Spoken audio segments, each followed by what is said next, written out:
Hey, what's up? Welcome back dito sa ating channel dito sa Bob's TV.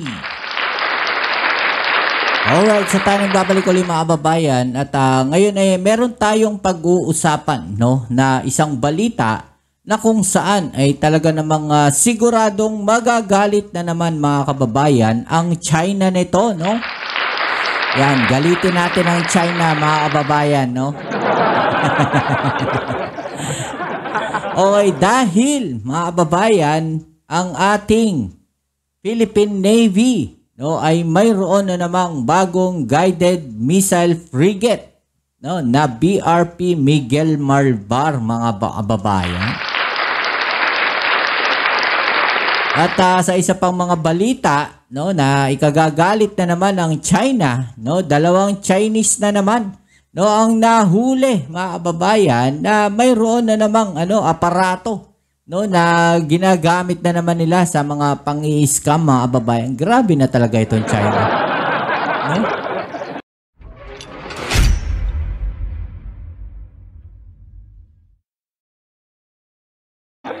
Grabe na talaga ang kanilang mga ginagawa. So yan ang ating alamin at pag-uusapan. Pero syempre bago ang lahat, please don't forget to subscribe, like, share at comment dyan sa comment section. Okay, so wag na natin patagalin ito. Umpisahan na natin. Let's go. Pinangunahan ni Pangulong Ferdinand R. Marcos Jr. ang formal na pagkomisyon sa pinakabagong guided missile frigate ng Navy na BRP Miguel Malvar. Eto ba mga kababayan, tatanungin ko lang po kayo muna, Kayo po ba ay sang-ayon na nag-upgrade at bumibili ng ating Philippine Navy na mga ganito klaseng barko, mga kababayan, yung mga missile frigate, mga ganyan, mga warship, Pabor po ba kayo sa pagbili ng ating gobyerno ng mga warship, mga kababayan, na gagamitin po ng Philippine Navy? Sa tingin ko maganda to mga kababayan, na gamitin natin pang patrolya diyan sa West Philippine Sea. 'Di ba? Para mas mapakita natin sa China na hindi rin tayo basta-basta na pwede nilang i-bully, 'di ba? Maganda po 'yan, may pantapat tayo sa mga barko nila, 'di ba? Ipinangako naman ng Pangulo ang patuloy na pagpapalakas sa sandatahang lakas ng bansa. Iyan ang ulat ni Patrick De Jesus. Patuloy yung pagpapalakas ng ating bansa sa sandatahang lakas. 1, 2, 3. Sinaksihan ni Pangulong Ferdinand R. Marcos Jr. ang formal na pagkomisyon sa serbisyo ng pinakabagong guided missile frigate ng Philippine Navy na BRP Miguel Malvar. Kasabay ito ng pagdiriwang ngayong Martes sa ika-127 anibersaryo ng Philippine Navy na isinagawa sa Naval Operating Base Subic. Alam nyo, itong Subic mga babayan ay isa sa mga pinaka-critical area ng ating bansa dahil dyan maraming dumadaong na mga warships, hindi lang po ng ating hukbong sandatahan, bagkos pati mga warship ng iba't ibang bansa, di ba? Ng Amerika, di ba? At iba pang mga bansa na sumusuporta po sa atin. Noong nakaraang buwan dumating sa bansa itong pinakabagong barko ng Philippine Navy, ang BRP Miguel Malvar, na binili sa South Korea at isang guided missile frigate. Matapos ang commissioning, inaasahang sasabak kaagad ito sa pagprotekta sa teritoryo at soberanya ng Pilipinas, kabilang na ang pagpapatrolya sa West Philippine Sea. Yun, yung sinasabi natin. Yung pagpapatrolya dyan sa West Philippine Sea. Yan po yung kailangan natin mga kababayan. Sa tingin ba ninyo? Ito po ay kailangan ng ating bansa diyan sa West Philippine Sea. Sa tingin ba ninyo panahon na para magpatrolya ang ating mga warship diyan po sa West Philippine Sea? Di ba? Napakaganda po niyan mga kababayan dahil yan po ay makakatulong para kahit papano ay mapababa natin yung tension diyan sa West Philippine Sea at hindi tayo ganong binubuli ng China dahil naipapakita natin na meron tayong ganyang klaseng mga barko. Armado ang BRP Miguel Malvar ng anti-ship, anti-submarine, anti-aircraft at electronic warfare systems. Wow. Kabilang na ang Sea Star missile, torpedo launching system, 76mm super rapid gun, vertical launching system at close-in weapon system. Grabe, kumbaga sa motor mga babayan, kargado po itong BRP Miguel Malvar mga babayan. Talaga namang ito yung kinakailangan natin, no, na pangpatrolya talaga. Hindi lang po pang depensa, mga kababayan. Kailangan na rin natin gamitin ang ating mga warship na pangpatrolya diyan sa West Philippine Sea. Dahil nga itong China, no, ay nagpo-post ng threat diyan. Dahil ultimo yung kanilang mga warship din, no, ay nagpapatrolya na diyan sa West Philippine Sea. 'Di ba? Kailangan na natin yang pumwesto tayo diyan. Ipinangako ni Pangulong Ferdinand R. Marcos Jr. ang patuloy na pagsuporta ng kanyang administrasyon upang palakasin pa ang ating sandatahang lakas, kung saan nasa yugto na ng Re-Horizon 3 ang AFP Modernization Program. Actually, mga babayan, no, wala siyang pinagkaiba sa kanyang ama, no, ang dating Pangulong Ferdinand Marcos Sr. na kung saan talaga namang pinapalakas yung hukbong sandatahan ng Pilipinas. During those time, mga babayan, ultimo Sabah, gustong kunin ng Pilipinas. Diba? O, imagine ninyo yun. No, after po nung siya ay mapababa ng pwesto, no, at pinatalsik, no, neto mga ganid sa kapangyarihan, wala na. No, wala nang naging upgrades ang ating hukbong sandatahan. Bumibili tayo ng mga barko, puro second hand na lang. Eto, no, mga bagong barko, mga babayan, ang binibili ng ating gobyerno ngayon. Diba? What if kung during those time, no, may mga bago rin tayong barko at hindi natin pinabayaan yung mga isla po, no, diyan sa West Philippine Sea na sakupin ng China, di wala sana tayong ganong problema ngayon dyan. Hindi tayo ganyan nahaharas, hindi tayo nabubuli ng ganyan ng China. Diba? Ginagawa tayong bata netong China, mga babayan. Diba, makikita natin, no, sa kanilang mga kilos dahil paulit-ulit yung kanilang strategy. No, na ginagawang panloloko. Kunyari, okay na, tapos biglang babalik sila. Ganyan po yung ginagawa ng China dyan, mga babayan. We are investing in responsive and up-to-date assets and systems to ensure that our Navy remains a formidable force in the region. Kasama rin sa commissioning ang BRP Albert Magini. Ito ang pinakaunang locally assembled patrol vessel. Locally assembled patrol vessel, mga babayan.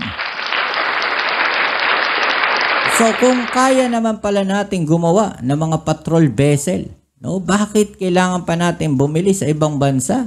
Diba? Dito na tayo, mga babayan, gumawa ng mga patrol vessel natin na may mga equipment din. Diba? Mas maganda po yan. Nakakapag-provide tayo ng trabaho sa mga kababayan natin, no, at nakakapagtipid po, no, ang ating gobyerno sa pagbili, no, ng mga barko dahil sigurado mas mura po yan, no, kaysa bibili tayo sa ibang bansa.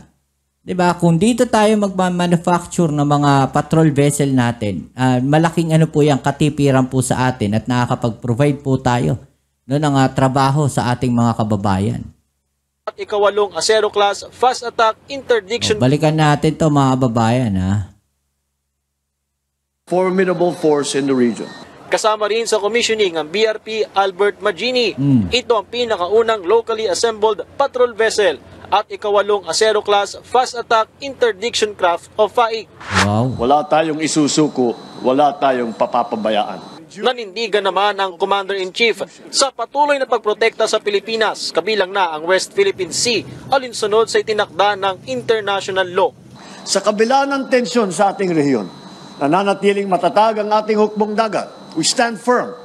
We will never tolerate any act of disrespect against our sovereignty.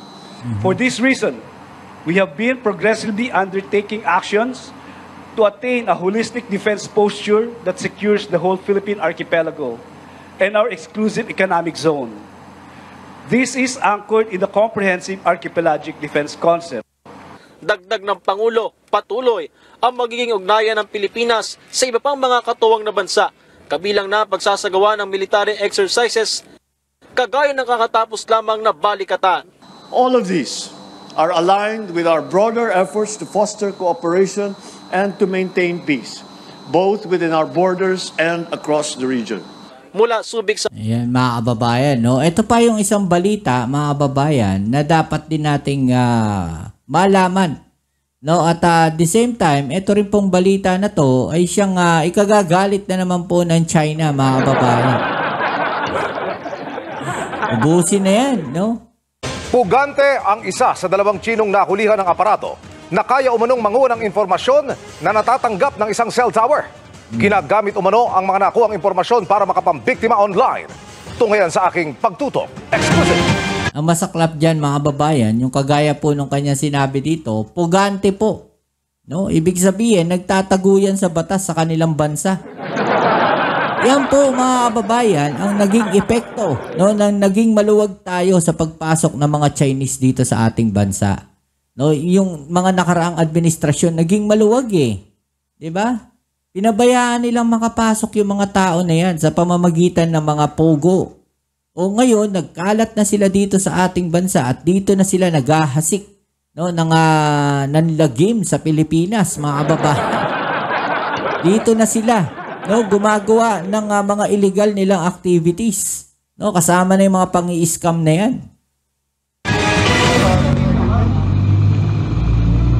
Nasabat ng mga pulis ang sasakyang ito na nakaparada di kalayuan sa isang cell site tower sa Baliwag, Bulacan. Laman ng sasakyan ang mga aparatong ito na ayon sa PNP CIDG ay may kakayahang higupin ang mga impormasyong natatanggap ng cell tower mula sa mga cellphone user na nasa range nito. Diba? So, yun na naman. No? Parehong-pareho, mga kababayan, yung sistema, no, at yung mga equipment. Ngayon nila sabihin na nabibili lang yan online. Yung nahuli no nakaraan, ngayon nila sabihin, mga kababayan, no, na hindi totoo, yung nahuli na yun. Ayan, ang dami na nila, oh. Ang dami nang nahuhuli, oh. Ano pang sasabihin ng China dito? Diba? Sasabihin na naman nila, planted na naman. Sunod-sunod na, yung mga nahuhuli na yan, mga kababayan, hindi na ano yan, no? Nakaka-alarma na po yan. Yung ginagawa na yan. Yung mga nangyayari na yan. Kaya maganda po, no, na natututukan yan ng ating gobyerno. Ito po ay isang electronic equipment na capable po siya na mag-intercept, mag-store and mag-utilize po ng information na-obtain po from various communication devices such as cellphones, computers, and etc. Para po siyang cell site simulator na imitate po niya yung cell tower. You have the right to remain silent. Anything statement you make be used against you in any court of law in the Philippines. Dapat dito, mga babayan, no, meron tayong isang batas na mas matindi. No? Hindi na basta ikukulong lang yung mga yan. No, hindi lang basta isasauli lang sa kanilang bansa. Kasi anytime pwede silang bumalik uli dito eh. No, pwede uli nilang gawin yung mga ganyang bagay. Diba? Sa ibang bansa nga, pag nagkakamali yung mga Pilipino, grabe yung yung batas nila ron, no? Grabe yung parusa. Dapat gano'n na rin yung ating gobyerno. Tindihan na rin natin yung mga parusa sa mga ganyan, no? Yung mga alien na ganyan na may ginagawang hindi maganda, no, dito sa ating bansa. Higpitan na natin yan. Lalong-lalo na itong mga Chinese na to. Dalawang Chinese ang nadakip na kapwa tikom daw ang mga bibig. Itong isa po, actually parang dito na naninirahan sa Pilipinas and itong isa po ay isang fugitive po ng China. No comment sila, installer lang daw sila. From China, may nagpapadala sa kanila dito sa Pilipinas. Sa investigasyon ng CIDG, lumalabas na ang nahihigop na impormasyon at data ng mga suspect ay gagamitin nila para makapambiktima online. Pwede niyang magamit ito sa pangloloko o pag-scam. Yung mga information po natin na nakukuha sa isang cell tower po. Inaalam pa ng mga otoridad ang mga detalye para mapigilan ang pagkalat ng mga spy equipment na ganito. Na-file na po natin sila ng kaso pending sa DOJ, Department of Justice. Dapat yung mga ganyan hindi pinipending, diretso yung kaso. No, sampahan agad, diretso yung kaso, litisin ka agad. And meron na po silang pinain na preliminary investigation. Para sa diba? Dapat pagka ganyan nahuli na, diretso na, mga kababayan, no? Pagka nahuling ganyan, basahan agad, no? Litisin ka agad, no? Sampahan ka agad ng kaso, litisin ka agad, no? Bigyan agad ng aksyon ng ating gobyerno, no, ng DOJ. Ipakita natin yung pangil natin sa mga tao na yan. Ipakita natin yung pangil ng gobyerno diyan sa mga Chinese na gumagawa ng ganyan, no? Hindi na kasi hindi na kasi tama. No, nakaka-alarma na yung mga nangyayari na yan. Yung ilan na yan nahuli na yan. Grabe. Ang dami na. Di ba? Ang dami nang nahuli. Buti sana kung isa, dalawa eh. Di ba? Hindi pa tayo mababahala. Pero yung sunod-sunod na nahuhuling ganyan, mga babayan, no, hindi na po hindi na po tama at nakaka-alarma na po yan. Di ba? So anong masasabi niyo dyan? No? I-comment sa ibaba yung mga opinion na natin yung pag-usapan. Alright? So, ayan muli, kita-kits tayo sa ating next video upload. Ito ang inyong Kuya Mobs, it's sa Mobs TV. Peace. I'm out.